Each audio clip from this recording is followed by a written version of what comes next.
Hi friends, నేను మీ త్రివేణి. ఈరోజు మన సింపుల్ రెసిపీ మజ్జిగ చారు అండి. ఈ వేసవిలో ఒంటికి చలువ చేసి కడుపుకు చల్లగా ఉండే మజ్జిగ చారునైతే చూపించబోతున్నాను, చూసేయండి. ఈ పెరుగు చారు చాలా రుచిగా అయితే ఉంటుందండి. ఈ వేసవిలో చలవ చేయడమే కాకుండా కడుపుకి చాలా చల్లగా ఉంటుంది. చాలా సింపుల్గా ప్రిపేర్ చేసుకోవచ్చు. ఒక గిన్నె తీసుకొని 1 కప్పు పెరుగునైతే వేసుకుంటున్నాను.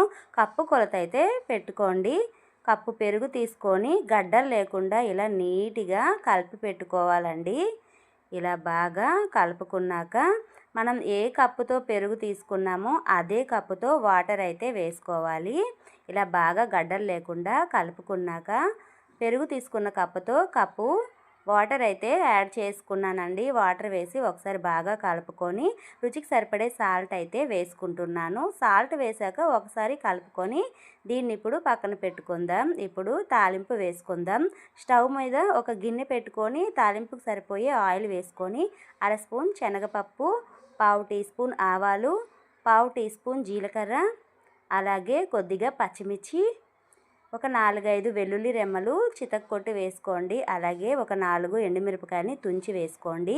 1/2 స్పూన్ అల్లం తురుమును అయితే వేసుకుంటున్నాను. దీన్ని బాగా ఒకసారి ఫ్రై చేసుకొని ఒక పెద్ద సైజు ఆనియన్ని పొడుగ్గా కట్ చేసి వేసి ఇలా కాసేపు వేగనివ్వాలండి.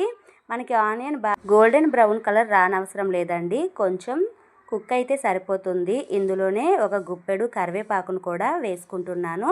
కరివేపాకును వేసి ఇలా బాగా వేగనిచ్చి ఇందులోనే ఒక 1/2 స్పూన్ వరకు పసుపును అయితే వేసుకుంటున్నాను. పసుపును వేసి ఒకసారి బాగా కలిపి పెట్టుకోండి. ఈ పెరుగుచారు అయితే రుచి అయితే చాలా బాగుంటుందండి. వంటికి కూడా మంచి చలవ చేస్తుంది. ఈ సమ్మర్లో ఇలా ట్రై చేయండి. పసుపు వేసి కలిపి పెట్టాక 1 నిమిషం పాటు మూత పెట్టి ఇలా మగ్గనివ్వాలి. చూడండి, ఇలా కాస్త మగ్గితే సరిపోతుంది.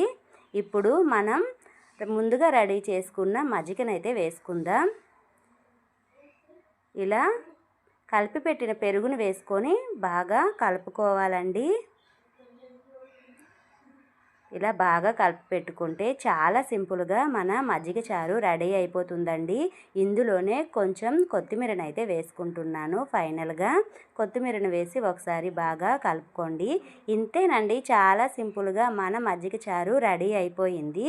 మీరు కూడా ఒకసారి ట్రై చేయండి. ఖచ్చితంగా ఈ సమ్మర్లో అయితే వీక్లీలో 1 టైం అయినా ఇలా రెడీ చేసుకోవడానికి ట్రై చేయండి. చాలా రుచిగా ఉంటుంది. నా వీడియో మీకు నచ్చిందని అనుకుంటున్నాను. నచ్చితే చిన్న లైక్ ఇచ్చి సపోర్ట్ చేయండి friends. Thank you friends. Thank you for watching.